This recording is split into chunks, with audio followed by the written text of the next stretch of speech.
మిత్రమా, ఒక మాట చెప్పనా? కడుపున పుట్టినటువంటి ఇద్దరు సంతానాన్ని ఒకే రకంగా చూడనటువంటి అత్తామామలు, ఆ ఇంటికి వచ్చినటువంటి ఇద్దరు కోడలను ఒకే రకంగా చూస్తారని నువ్వెలా అనుకుంటావు? డబ్బును ఉన్నటువంటి కోడల్ని నెత్తి మీద పెట్టుకుంటే, డబ్బు లేని కోడల్ని తక్కువగానే చూస్తారు.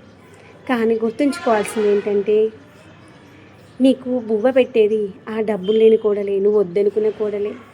అది జగమెరిగిన సత్యం. అది మాత్రం ఎందుకు అర్థం చేసుకోవట్లేదు?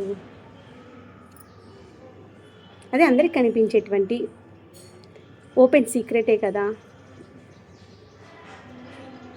అదే కదా మహిమ. డబ్బు డబ్బు డబ్బు డబ్బు డబ్బులే తినేస్తారు కాబట్టి డబ్బులు అంటేనే ఇష్టం.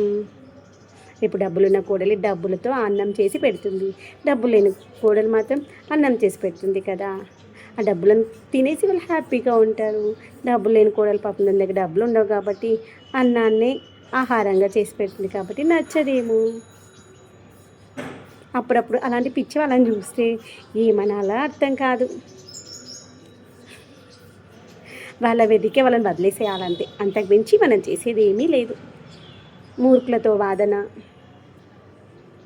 వేస్ట్ కదా. ఇంకో నేనైతే దీపాలకి వత్తులైతే తయారు చేసుకుంటున్నాను, మీతో మాట్లాడుతూ కాసేపు హ్యాపీగా ఉంటూ.